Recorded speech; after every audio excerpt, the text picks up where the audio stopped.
South Africa ने club की team को दूसरे वनडे में हरा दिया। मेरा दिल नहीं कर रहा यह कहने का कि साउथ अफ्रीका ने पाकिस्तान को दूसरे मैच में हरा दिया है, बिकॉज अगर ये लड़के अपने आप को पाकिस्तान की इंटरनेशनल टीम कहेंगे ना, तो भाई साहब मुझे बड़ी शर्म आएगी।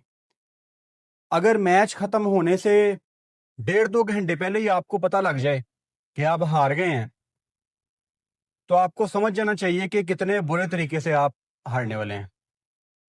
पाकिस्तान ये मैच टॉस पे हार गया था, लेकिन फिर भी एक उम्मीद थी।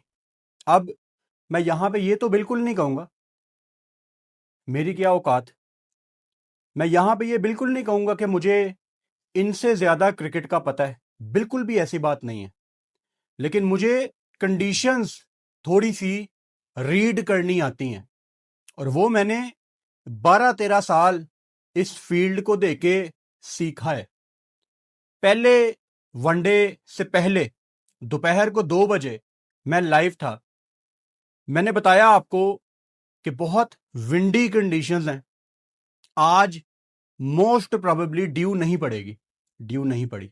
आज का लाइव जब शुरू किया दोपहर को 2 बजे, आते साथ ही बता दिया था कि कड़क धूप है, चांसेस आर वेरी हाई कि आज ड्यू पड़ेगी। ना उस दिन पाकिस्तान को ड्यू का पता था, ना आज पाकिस्तान को यह पता था। पाकिस्तान ने टॉस जीता और बैटिंग की। हमारी टीम में ऐसे कौन से ब्रेडमैन हैं जिन्होंने 320, 330, 340 बोर्ड पे लगाना है कि आपको थोड़े एक्स्ट्रा रन्स मिलें। जो बेस्ट चांस था पाकिस्तान का, वो यहां पे पहले बॉलिंग करने का था। अगर शहीन को, कोच को, टीम के सीनियर प्लेयर्स को, मतलब ये सारे मिला के करोड़ों रुपया लेते हैं सैलरी के नाम पे, अगर इनको कंडीशंस रीड करना नहीं आती, अगर मुझे जिसका प्रोफेशनल क्रिकेट से कोई ताल्लुक नहीं है, यहां बैठे मुझे पता है कि आज ड्यू आनी है, तो इनको क्यों नहीं पता था। वो अलग बात है कि इस गेम का ताल्लुक ड्यू से इतना ज्यादा नहीं है। साउथ अफ्रीका उससे पहले गेम रैप कर चुका था, लेकिन मैं आपको सोच बता रहा हूं इनकी, कि मैच की पहली बॉल डालने से पहले इनकी जो पहली कॉल थी वो कितनी गलत थी। इस क्लब की टीम ने आज इतनी गलतियां की हैं, और हम सब की गलतियों पे बात करेंगे जैसे हम हमेशा से करते हैं। समझ नहीं मुझे आ रही आज कि पहले पाकिस्तान की बैटिंग से शुरू किया जाए या पाकिस्तान की बॉलिंग से शुरू किया जाए। अब अगर हमने स्टेप बाय स्टेप सब पे बात करनी है, तो मेरा ख्याल है पाकिस्तान की बैटिंग से शुरू करते हैं। अब फैसलाबाद में हम खेल रहे हैं यार, कितना को यहां पे टफ विकेट होगा at the end of the day है तो ये फैसलाबाद ही ना। वो अलहदा बात है कि यहां पे हमारे पाकिस्तान में अगर कोई उनका फेवरेट बैटर आउट हो जाए, तो ये फैसलाबाद के पिच को भी ट्रिकी पिच कहना शुरू कर देते हैं। पाकिस्तान आते साथ ही 22 पे पाकिस्तान के 3 आउट होते हैं। फखर जमान,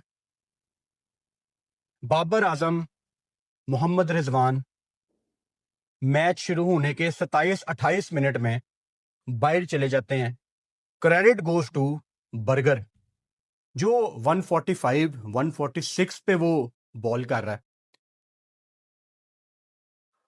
बाबर आजम जिस तरह आज आउट हुए हैं, आप कहने को कह सकते हो यार बड़ी मुश्किल डिलीवरी थी, स्लिप लग गई, कोई ऐसी डिलीवरी कैसे खेले। आपने कब तक बैक करना है बाबर आजम को, और कितने मैचों तक बैक करना है। चलो मुझे तो क्रिकेट की ABC नहीं पता। आमिर सुहेल पाकिस्तान के फॉर्मर क्रिकेटर हैं, वो आज बाबर आजम के आउट होने पे उसकी टेक्निक के मसले निकाल रहे थे। अब यहां पे मैं बाबर आजम का कंपैरिजन करूंगा नसीम शाह के साथ, क्योंकि दोनों एक्सट्रीमली स्ट्रगल कर रहे हैं।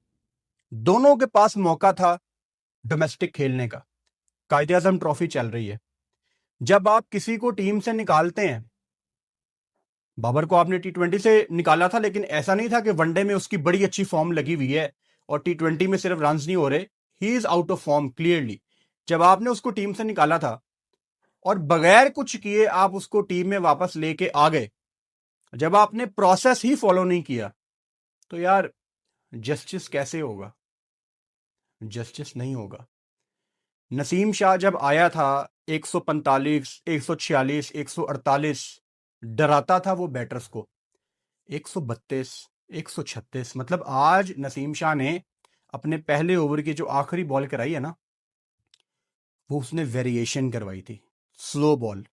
मुझे पूरी दुनिया में कोई एक ऐसा बॉलर निकाल के बता दो जो वनडे में 50 ओवर की क्रिकेट में पहले ओवर में स्लो वन ट्राई करता हो। काफी देर बाद पिक की ये बात कमेंटेटर्स ने, लेकिन कर ली। फिर बाद में कमेंटेटर्स बार बार ये रेस कर रहे थे कि अगर बैटर कोशिश ही नहीं कर रहा चार्ज करने की तो नसीम शाह वेरिएशन क्यों ट्राई कर रहा है? वेरिएशन आप ट्राई करते हैं फ्री हिट पे या T20 क्रिकेट में। ये बेसिकली ना नालायक जो बॉलर होता है ना, वो छुपता है वेरिएशन के पीछे वनडे क्रिकेट में। जिसको पता होता है कि यार मेरे शोल्डर में इतनी जान नहीं है, मेरे से जोर नहीं लग रहा, ये 3-4 बॉलें वही 132, 133 के मीडियोकर पेस पे करते हैं और आखिरी बॉल खुद को छुपाने के लिए वेरिएशन कर देते हैं। ये नलायकी है नसीम शाह की। नसीम का बाबर से मुआवजा मैंने इसलिए किया है कि ये अपनी गंदी फॉर्म की वजह से ड्रॉप हुए थे और बगैर कुछ किए ये पाकिस्तान टीम में वापस आए हैं। और जब कोई बगैर कुछ किए पाकिस्तान टीम में वापस आएगा तो रिजल्ट आपके सामने है। तो मेरा पहला सवाल आपसे ये है कि जो बाबर आजम की एक नॉक लगी थी लाहौर में, क्या वो एक फ्लूक था? मेरी तो औकात नहीं है यहां पे बैठ के मैं कह सकूं कि वो एक फ्लूक था। मेरा सवाल आपसे सिंपल है यार, अगर फैसलाबाद की पिच पे, मतलब फैसलाबाद के बारे में डेनिस लिली कह गया कि अगर मैं मर जाऊं मुझे इस पिच के ऊपर दफना देना, ये इतना सीधा पिच होता है। और कल वाली वीडियो में, पहले मैच के बाद वीडियो में मैंने कमेंट पढ़े, बड़े लोग पिच को बैक कर रहे थे। किसी ने पाकिस्तान की नलायकी हाईलाइट नहीं की कि पाकिस्तान इतना डीप क्यों लेके गया गेम। सब सेलिब्रेट कर रहे हैं, वाओ हम मैच जीत गए। आगा इतना डीप क्यों लेके गया गेम? फिनिश क्यों नहीं किया? अगर मैं कभी ये कहता था ना कि बाबर गेम फिनिश क्यों नहीं कर रहा, तो आज मैं ये भी कहूंगा कि आगा गेम फिनिश क्यों नहीं कर रहा, रिजवान गेम फिनिश क्यों नहीं कर रहा। मैं यहां पे किसी को बैक करने के लिए नहीं बैठा हुआ। और अगेन यहां पे काफी इंपॉर्टेंट है मेंशन करना, कुछ लोग ऐसे हैं जिनके ऊपर थोड़ी जिम्मेदारी है कि वो बच्चों को एजुकेट करें।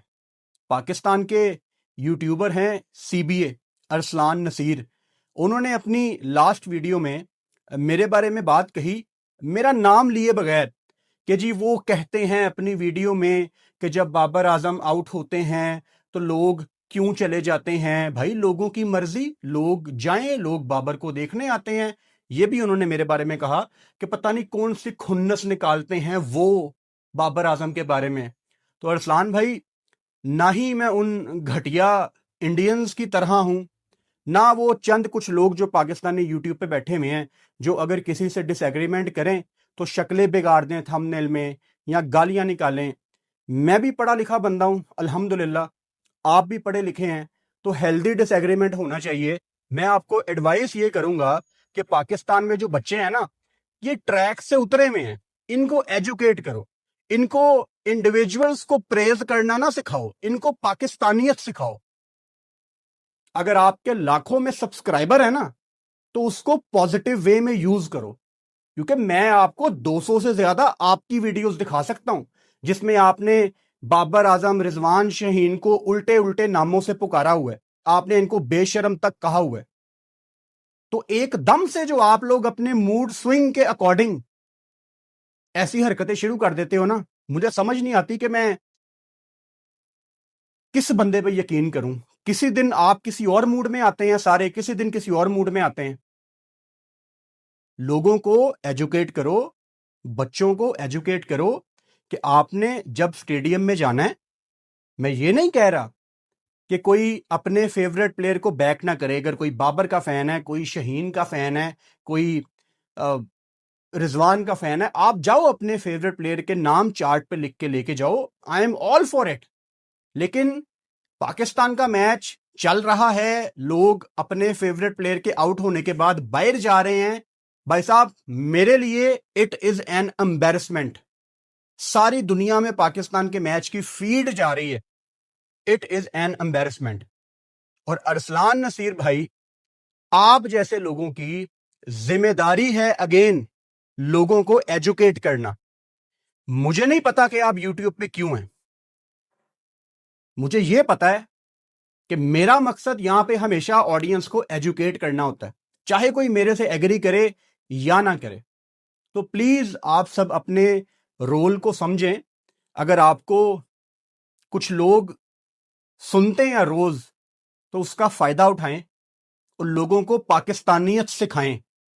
ये जो हमारी आदतें बिगड़ी हुई है ना एज ए नेशन, कि आउट होने के बाद लोग बाहर चले गए, ये ऑस्ट्रेलिया इंडिया वगैरह को सूट करता है, जिनको पता होता है यार हमारी टीम तो सॉर्टेड है, हमने तो जीतना ही जीतना है। ये हम जैसी नलायक क्रिकेट टीम को सूट नहीं करता। हमें तो यहां पे जीतने के लाले पड़े होते हैं। हम अगर कोई मैच जीतते भी हैं, जैसे पिछला मैच हम जीते, तो हमें 15 मिनट पहले पाकिस्तान की गलतियों पे बात करनी पड़ती है, क्योंकि हम ढेर सारी गलतियां करने के बाद ही जीतते हैं। तो लोगों को पाकिस्तानियत सिखाएं। इंडिविजुअल्स को प्रेज करना इस टाइम पाकिस्तान के हक में बेहतर नहीं है, मजीद पाकिस्तान की टीम नीचे चली जाएगी। एनीवेज, जो स्पेल था ऊपर से बर्गर का, वो मेन डिफरेंस था पाकिस्तान और साउथ अफ्रीका में। अब उसके बाद इंटरेस्टिंगली साइम अयूब और सलमान अली आगा की पार्टनरशिप लगती है। पाकिस्तान के 3 आउट थे 22 पे।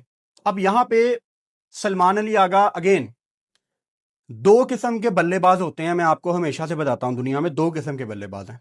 एक वो जो अपने ऊपर प्रेशर ले ही जाते हैं, मेरे पे प्रेशर डालो मैं प्रेशर ले जाऊंगा। दूसरे वो होते हैं जिनके ऊपर जब आप प्रेशर डालोगे वो डोमिनेट करने की कोशिश करेंगे और बॉलर को बैकफुट पे करने की कोशिश करेंगे। अनफॉर्चुनेटली पाकिस्तान की इस मौजूदा टीम में किसी के अंदर वो चीज नहीं है। मिसाल के तौर पे बर्गर ने एक शॉर्ट बॉल की रिजवान की ये बाजू पे लग के ना बॉल यहां पे लगी, और बर्गर ने 1 सेकंड के लिए रिजवान को ना सॉरी कहा। सॉरी क्यों कहना है, मतलब नहीं कहना चाहिए। मैं बहुत बड़ा बिलीवर हूं इस चीज का कि फास्ट बॉलर अगर शॉर्ट बॉल करे तो उसको सिंपैथी नहीं दिखानी चाहिए। मतलब आई लव फास्ट बॉलर्स का एग्रेशन। तो बर्गर ने कोई अपॉलॉजी नहीं की, करनी भी नहीं चाहिए, वो मैं उसके साथ हूं। अब रिजवान उसको घूरियां करा रहा है, ऑब्वियसली रिजवान को बॉल लगी थी। पाकिस्तान के फॉर्मर कैप्टन मोहम्मद रिजवान अगली बॉल पे रख के एक चौका मारता ना यार, कितना मजा आता। लेकिन डोमिनेट करना किसको कहते हैं, ये इस टीम के अंदर नहीं है। वो आगा भी बातें ही करता है बस, मेरे ख्याल से आगे मुझे यही लगता है आगा बातें ही करता है बस। क्या बातें कहता था वो, कि जब तक मैं कप्तान हूं ऐसे ही क्रिकेट खेलेंगे। भाई साहब, आप T20 के कप्तान हैं, वनडे में भी आप एक सीनियर प्लेयर अब शायद हैं, बन गए हैं आप, शायद आप सीनियर प्लेयर। तो आप 38वीं बॉल पे पहला चौका लगा रहे हैं। भाई साहब, दुनिया की कोई टीम में अगर किसी के 3 आउट हो जाए ना, वो अटैक करते हैं, क्योंकि at the end of the day ये मैच पाकिस्तान ने 300-320 करके जीतना था। आखिर में ये मुकाबला नहीं होना था कि ज्यादा डॉट बॉलें पाकिस्तान ने खेली हैं या जनूबी अफ्रीका ने। जिसने ज्यादा रन्स करने थे उसने ही जीतना था। अब वो पुराना मसला पाकिस्तान का, पहले इस मसले में बाबर या कोई और इन्वॉल्व होता था, आज के मैच में आगा और साइम इन्वॉल्व हैं। आगा एक एंड पे डॉट खेली जा रहा है, डॉट खेली जा रहा है, डॉट खेली जा रहा है।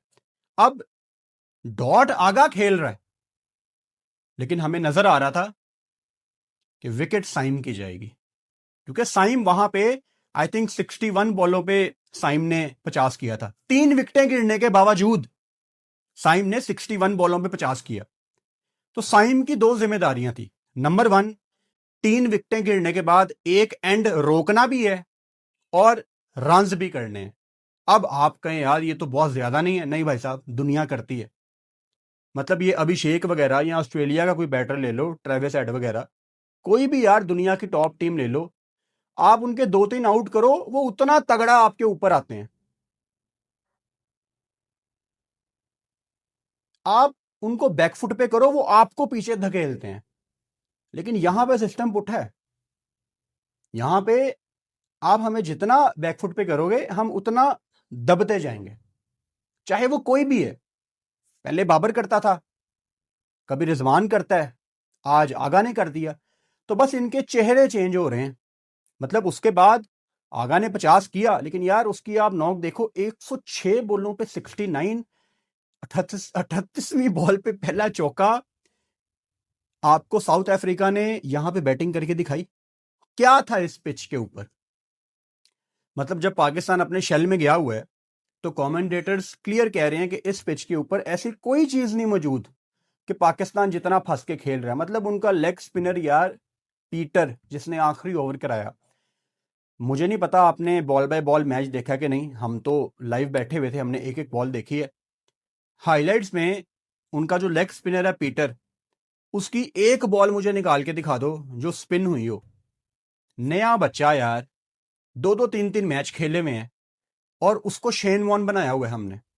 वो तो खैर पाकिस्तान की बड़ी पुरानी आदत है कि किसी ऑर्डिनरी से बॉलर को हम बहुत बड़ा बॉलर बना के पेश करते हैं और आखिर में हम कह देते हैं कि यार वो कंडीशंस बड़ी मुश्किल थी, क्योंकि हम उसमें माहिर है ना, कंडीशंस को बड़ा करके दिखाने में, और लोग बैक भी करते हैं। साइम अयूब की नॉक 53 की थोड़ी लंबी होनी चाहिए थी। वो जो मैंने कहा ना, साइम की दो जिम्मेदारियां थी। एक जिम्मेदारी उसने निभा ली कि 3 विकेटें गिरने के बाद उसने एक एंड रोका, रन्स भी किए। दूसरी जिम्मेदारी उसकी थी 50 कर ली है, अब उसको 100 में कन्वर्ट करना है। वो साइम अयूब नहीं कर पाया। लेकिन साइम अयूब ने जो पहला काम किया है 3 विकेटें गिरने के बाद, जो उसने कोलैप्स को हैंडल किया है, इसके लिए साइम अयूब पे हम हौला हाथ रखते हैं, क्योंकि वो बहुत ज्यादा इंपॉर्टेंट था। अब अगर साइम आउट हो गया है, यहां पे सारी जिम्मेदारी आ गई सलमान अली आगा के ऊपर, और सलमान अली आगा ने बिल्कुल भी कोशिश ही नहीं की। जहां पे सलमान अली आगा एक बड़ा शॉट मारने की कोशिश करता है, वो थोड़ा अजीब दिखता है। ऐसा लगता है जैसे सलमान अली आगा के पास वो बड़े शॉट्स नहीं है, और ये क्लियरली अब दिख रहा है। आप पहले मैच में भी देख लो, मैंने खुल के बात की है कि सलमान अली आगा को इतना डीप गेम नहीं ले जाना चाहिए था। वो 263 का टोटल, वो 40 या 41 ओवर्स में चेज हो जाना चाहिए था। दुनिया करती है यार। अब साउथ अफ्रीका की ये कोई बहुत बड़ी टीम नहीं है, उनके मेन लड़के नहीं है। ये 2-2, 3-3, 4-4, 5-5, 6-6, 7-7 मैच खेले हुए लड़के हैं यार सारे। आप इनके अगेंस्ट आपकी टांगे कांपती हैं। अब पाकिस्तान एक पॉइंट पे हमें ऐसे लग रहा था कि नहीं कुछ करेगी, लेकिन नीचे से मोहम्मद नवाज को आप क्रेडिट दें बल्ले के साथ, क्योंकि उसके अलावा नवाज ने बहुत बड़ा एक ब्लंडर किया। जो वसीम जूनियर के पहले ओवर में उसने क्विंटन डिकॉक का कैच छोड़ दिया, उस पर अभी मैं आता हूं जब पाकिस्तान की बॉलिंग पे हम बात करेंगे। तो मोहम्मद नवाज ने जो नीचे से 59 बॉलों पे 59 की नॉक खेली है, उसकी बदौलत आप 269 पे आए हो। मतलब वो जो नसीम शाह का भी छक्का था आखिरी बॉल पे, एक ही बॉल उन्होंने खेली, उसकी वजह से मोमेंटम गया पाकिस्तान की तरफ। लेकिन जब मोमेंटम पाकिस्तान की तरफ गया, उसको पाकिस्तान ने बॉलिंग में कहीं पे दिखाया नहीं। वो जो रवि शास्त्री ने एक दफा बात कह दी ना शहीन अफरीदी के बारे में, कि नए बॉल के साथ जिस दिन वो अच्छा बॉल करे, he is a good bowler, otherwise बहुत ऑर्डिनरी सा बॉलर है, वो कोई वसीम अकरम नहीं है। वो सही कहता है। ये शहीन शाह अफरीदी को आपने कप्तान बनाया हुआ है, हमें आगे वनडे में बहुत मौका मिलना है शहीन के ऊपर बात करने का।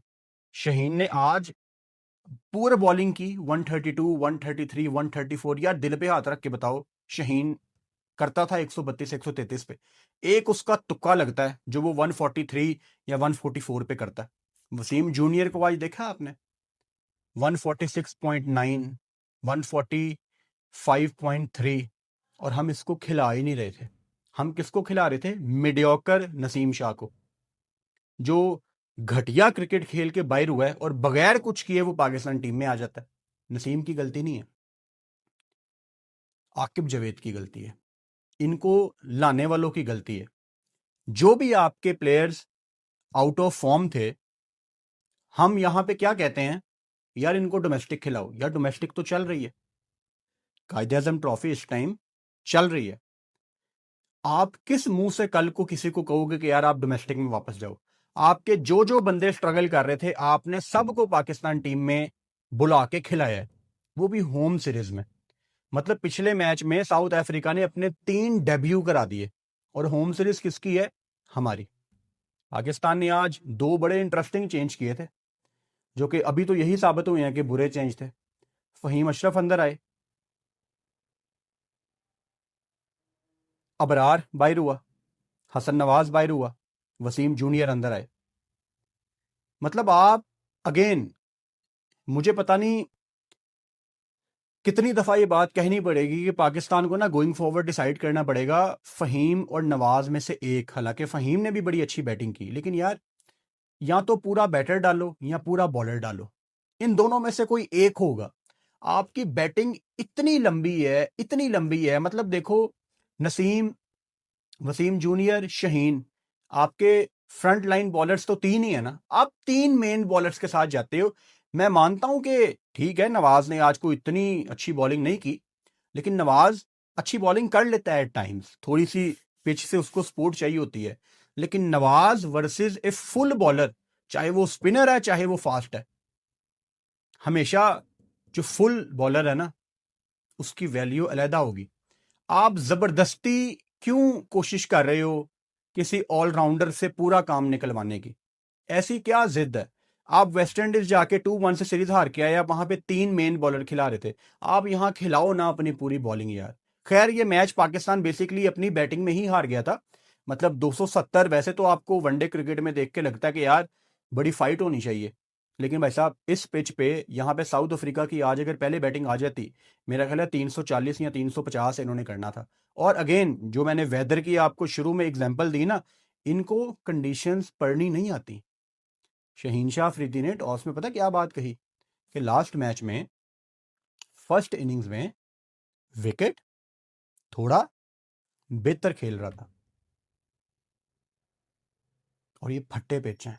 सिर्फ एक ड्यू फैक्टर है जिसकी वजह से गेम थोड़ी आप टॉस पे इधर उधर करते हो। इनको पिच पढ़नी नहीं आती। और ये सिर्फ शहीन का मसला नहीं है, ना शहीन को पिच पढ़नी आती है, ना रिजवान को, ना बाबर को, ना शान को। ये इतने नलायक लोग हैं, ये टॉस पे कहते हैं कि we don't know how this pitch going to play. और यार आपने सारी जिंदगी यहां पे क्रिकेट खेली है, लाहौर, कराची, पिंडी, मुल्तान में। शर्म का मुकाम है आप सबके लिए कि आपको 15-15 साल हो गए हैं क्रिकेट खेलते हुए प्रोफेशनल लेवल पे। अंडर 19, अंडर 16, आप लोगों को विकेट रीड करनी नहीं आई अभी तक। आपको वेदर कंडीशंस नहीं पढ़नी आती। अगेन, मैं जिसका प्रोफेशनल क्रिकेट से कोई ताल्लुक नहीं है, अगर मैं आपको उस दिन बता रहा हूं कि यार आज ड्यू नहीं पड़ेगी, और वो कोई तुक्का नहीं था, मैंने लॉजिक से बात की थी, क्योंकि इट्स विंडी। जब विंडी है तो नहीं ड्यू पड़ सकती भाई, पॉसिबल ही नहीं है। बहुत रेयरली पड़ेगी, कुछ 5%, जिसका ताल्लुक ही कोई नहीं है।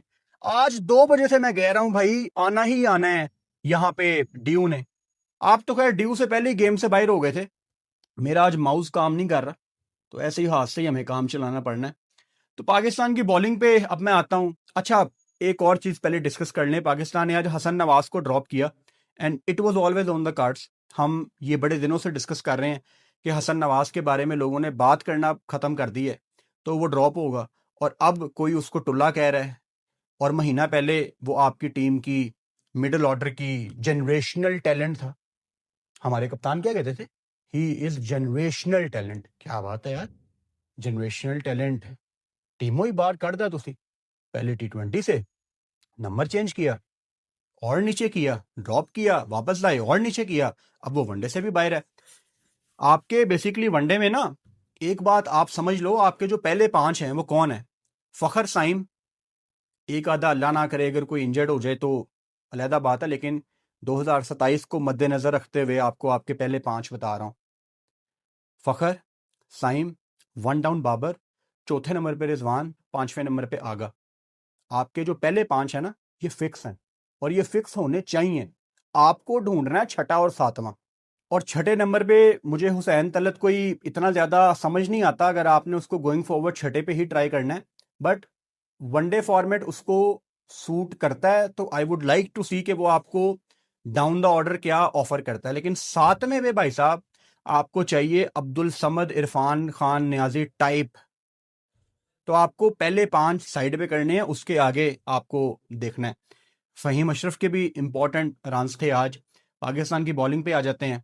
मतलब पाकिस्तान का एक ही बॉलर था आज, वसीम जूनियर, जिसके अगर आप फिगर्स देखो आखिर में तो आप कहोगे यार नहीं यार उसको भी मार पड़ी है। लेकिन अगर आपने बॉल बाय बॉल मैच देखा है, पहला ओवर वो करने आता है, पहले ओवर में कुछ 4 एज निकलते हैं, एक कैच ड्रॉप होता है। और ये बिल्कुल तय बात है कि अगर एक बॉलर बॉल कर रहा है, फास्ट बॉलर, कैच छूट गया है तो बॉलर की वैसे ही कमर टूट जाती है। और आपका जब कम बैक हो, आप गुस्सा भी ना अपना दिखा सको, तो बंदे को और गुस्सा आता है कि यार की फील्डर है कहने। शहीन के पास बॉल गई, मिस फील्डिंग। नवाज के पास बॉल गई, कैच ड्रॉप। बाबर के पास बॉल गई, मिस फील्डिंग। साइम के मतलब किसके पास यहाँ पे आज बॉल नहीं गई और उसने मिस फील्डिंग की हो? सब ने। अब अगेन मैंने लाइव में भी ये सवाल पूछा था, हाँ या ना में इसका जवाब है। फखर जमान, थोड़ा सा पेट निकला हुआ है, हाँ। फहीम अशरफ, थोड़ा सा पेट निकला हुआ है, हाँ। बाबर आजम, थोड़ा सा पेट निकला हुआ है, हाँ। नसीम शाह, थोड़ा सा पेट निकला हुआ है, हाँ। तो जब इन सब की फिटनेस के ये हाल हैं और इनमें से कोई एक भी ऐसा नहीं है जो एग्जाम्पल सेट करे, जिसको देख के सारे कहें कि यार हमने ऐसी बॉडी बनानी है। और जो हमारी टीम के सीनियर प्लेयर हैं, उन्होंने तो कसम खाई हुई है कि यार हमारी फिटनेस नहीं इंप्रूव हो सकती जी, हमें तो पानी भी लगता है अगर हम पानी भी पिए। और अगर आप इन लोगों की फिटनेस पे उंगली उठा लो तो कमेंट आते हैं कि फुरकान भट्टी तुम पहले अपनी फिटनेस देख लो। काश यार फुरकान भट्टी पाकिस्तान टीम में होता, आप देखते कि मैं करोड़ों रुपया लेता तो मैं कैसा अपने आप का ख्याल रखता। फिर ये पाकिस्तान के ना टॉप 1% लोग हैं पाकिस्तान में, जहां पे लोगों को लाले पड़े हुए हैं रोटी कमाने के। ये लोग महीने का यार इतना इतना पैसा कमाते हैं, लग्जरी लाइफ गुजार रहे हैं, लोग इनके पीछे पीछे, और ये मेहनत नहीं करते यार अपने आप को टॉप पे रखने के लिए। दूसरी टीम के यंगस्टर आपकी टीम के सीनियर प्लेयर से बेहतर दिखते हैं। आपने एग्जाम्पल ही नहीं आज तक सेट की। Shaheen Shah Afridi, absolutely poor bowling. Naseem Shah पहले ओवर में वेरिएशन ट्राई कर रहा था, फिर उसको दूसरे स्पेल में लाया गया, फिर वो वेरिएशन ट्राई कर रहा है। नसीम, वेरिएशन के पीछे छुपना छोड़ दो। क्लियरली नजर आ रहा है कि आप 132 133 के बॉलर हो फिलहाल। ये जो इंजरियां कैरी करके आप लोग खेलते रहे हो ना, और अब आप लोग 133 34 की रह गए हो। वो एक आधा तुक्का लग जाता है 140 का कभी, उसके बाद फिर 131 132। शर्म का मुकाम है आप सब के लिए। आप लोग सिंसेयर नहीं हो अपने साथ। अगर आप लोग सिंसेयर होते ना, आपको अगर अपनी परवाह होती या पाकिस्तान के इमेज की परवाह होती, जब आपको कम बैक के लिए बुलाया जाता आप इनकार करते कि नहीं यार आई एम नॉट 100% फिट। आप जब प्रैक्टिस करते हो आपको पता होता है ना कि मैं किस पेस पे बॉल कर रहा हूं। आप 145 146 पे बॉल करते थे यार। आज वसीम जूनियर, जिसको इन्होंने शुक्र है खिला ही दिया, उसने आपको इंपैक्ट डाल के दिखाया, और वो इनकी प्रायोरिटी ही नहीं था। हम तरस गए थे पाकिस्तानी किसी बॉलर को देखने के लिए जो 146 पे बॉल करता हो। एंड गेस व्हाट, एक और बंदा है जो आपकी टीम से बाहर है, जो काफी काबिल है, जिसको पाकिस्तान की टीम में होना चाहिए फास्ट बॉलिंग में, अब्बास आफरीदी। वो हांगकांग सिक्सेस में पाकिस्तान की कप्तानी कर रहा है। और इंडिया के साथ आपका मैच है, इंडिया का कप्तान पता है कौन है? Dinesh Karthik, wicket keeper. वो साल पहले रिटायर हो चुका है। वो जो मैं कहता हूं ना कि आप लोग कभी टीम नहीं बनाते, चाहे वनडे है, टेस्ट है या T20 है, यहां से देख लो इंडिया ने किसको कप्तान बनाया है? एक रिटायर्ड प्लेयर को। आपने किसको कप्तान बनाया है? जिसको मौजूदा टीम में होना चाहिए। और ये डिसीजन आकिब जावेद साहब के हैं। कप्तान शहीन हो, आगा हो, बाबर हो, रिजवान हो, कोई फर्क ही नहीं पड़ रहा। एक तो होना है कि एक नई लीडरशिप आई है, अब पाकिस्तान टीम आपको नेक्स्ट लेवल पे जाती नजर आएगी, ऐसा कोई सीन ही नहीं है। कुछ नहीं बदल रहा, क्योंकि हम किसी को प्रोसेस में नहीं डाल रहे। ऐसा कैसे हो सकता है यार? कैसे हो सकता है कि 2-3 प्लेयर कोई भी हैं, वो गंदी क्रिकेट खेल रहे हैं यार? वो कुछ भी नहीं करते इंप्रूवमेंट के लिए, वो टीम में वापस आ जाते हैं। How is this possible? And people are okay with it. ये जो आपकी क्रिकेट मीडियोकर क्रिकेट टीम है ना, आप डिजर्व करते हैं क्योंकि आप ओके हैं इस चीज के साथ, आपको कोई फर्क नहीं पड़ता। पाकिस्तान टीम से कोई बाहर चला जाए, वो बगैर कुछ किए अंदर आ जाए, मुझे कोई आइंदा बात करता नजर तो आए। मिसाल के तौर पे एक छोटी सी एग्जांपल दे रहा हूं। लेट से, चलो किसकी एग्जांपल दूं यार, हसन नवाज की एग्जांपल देता हूं क्योंकि उस पे आप लोगों की छुरी चलना आसान है आजकल। हसन नवाज को आप लोग आजकल टुल्ला कह रहे हो उसके साथ ज्यादती रही है down the order. Hasan Nawaz अगर बाहर होता है, वो बगैर एक मैच खेले पाकिस्तान टीम में वापस आ जाए, आप लोग उसको कच्चा चबा जाओगे कि क्राइटेरिया क्या है किसी को वापस लाने का। लेकिन अगर नसीम या बाबर वापस आएंगे, you guys are okay with it. Double standards हैं आप लोगों के, different rules for different people.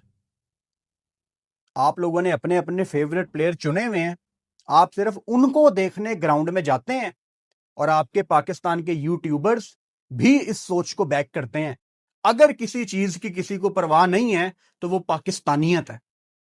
यार पाकिस्तान टीम वालों, शहीन, बाबर, रिजवान, आप लोगों की जर्सी के ऊपर पाकिस्तान का नाम लिखा हुआ है। यार क्या गया आप लोगों को? आप इतनी मीडियोकर क्रिकेट खेलोगे, आप जिस दिन जीतते हो उस दिन भी मजा नहीं आता देख के, उस दिन भी आप फंस के जीतते हो। आज की डेट में किसी भी फॉर्मेट में, टेस्ट हो, वनडे हो, T20 हो, आप कोई एक मैच जीतोगे ना, मुझे लगता है कि ये फ्लूक है। प्रोसेस पे आप जीत ही नहीं सकते। आप हराओ ना किसी को यहां पे बड़ी टीम को सीरीज में, आपको मानो आपका तुक्का लगेगा बॉस, या एक आधे का किसी का अच्छा दिन होगा। प्रोसेस पे ना आपके लड़के टीम में आते हैं, ना आप प्रोसेस में जीत सकते हो। खैर एनीवेज, साउथ अफ्रीका ने आपको बड़ी आसानी से ये मैच हराया है 8 विकेटों से। ये तो भाई साहब 59 बॉलें अभी रहती थी, 40.1 ओवर में वो जीते। दूसरी विकेट जो उनको गिरी उसके बाद पेस थोड़ा नीचे आया गेम का, लेकिन मेरा ख्याल है ये साउथ अफ्रीका को कोई 5 ओवर पहले ही गेम खत्म करनी चाहिए थी, अगर टोनी डिजॉर्जी आउट ना होता। वो तो उनके कप्तान ब्रिट्सकी ने आके नीचे टाइम ले लिया, 21 बॉलों पे 17।